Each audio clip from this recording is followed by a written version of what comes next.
for me, this gets into these things where I think they need to update the definition of nostalgia. Um, it's great for people. My dad's age. This is stuff he grew up with as a kid, but now to me, you got the next generation of racers coming up and coming in their own. I'm hitting about 40-ish, to where I can afford the fast car. But for me, nostalgia is late 80s, early 90s. And so when I see that, and it's, like Ray, you built your motor for the nostalgia, but you didn't have the body because you have an 89. But to me, that's what I've told Ray a dozen times. I think that the body on his car is like the coolest funny car body out there. And he's like, no, the Corvettes are the this or that. No, to me, because that's what it was when I was a kid. We recorded the Diamond P Sports drag races, and we'd watch it over and over and over on on a VHS as a kid. And those were the body styles. Those up into, what do you have? The Firebirds were kind of the later ones of my childhood. The early 2000s, they started doing the Firebird bodies. Yeah. So I think to me, anything between that late 80s, early 2000s is like the coolest body styles. And I'm always Yeah. about the 78, the 78, 77, the Plymouth Arrow, the Dodge Omnis. Yeah. Those were the cool ones to me. But yeah, I get your point on Yeah. that.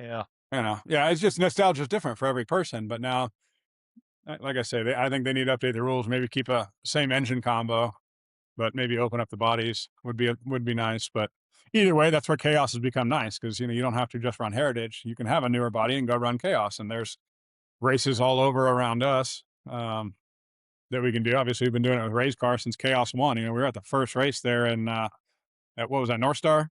Well, North Star Dragway in Denton, Texas. Yep. Those were fun times. I missed that track.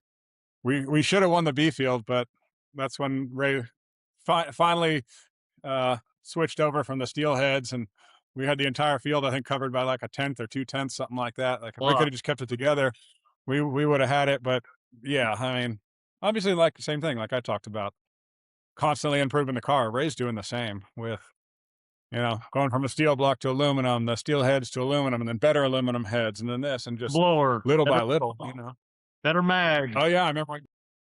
Yep. So just every season, doing a little bit of something to go a little quicker, and look at one of the fastest big block Chevys in history. I mean, we had Del Worsham out there in Dallas, drilling on the car. My God, here we go again, dude. Yeah. Oh yeah. Yeah. Oh my God, dude, that was so funny. Hey, that was hilarious.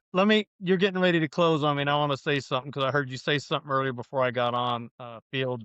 You were talking about your one of your ones coming up is about the addiction and Yeah. stuff that you've been through. I want to give you kudos publicly because you've done it. You've recovered and you've fixed yourself and you're successful. And I know people have things to say and they're not right. You've worked hard and congratulations to you. Yeah, we don't care what those people say. Okay, well that's good, but I want to say it. Congratulations. I appreciate that, Ray. Thank you. So real quick, one question for each one of you guys. Ray, favorite racetrack that you've raced at, been at, whatever. Tucson, man. I think Tucson's the best kept secret in the country. Yeah, shout out to Jim Hughes. That track's pretty cool. Paul, how about you? I haven't been to nearly as many tracks as Ray has. I mean, I got to go with our home track. It's just Albuquerque. It was our childhood. It was. What'd you got, Ray? I want to hear what Lyle's answer is to that.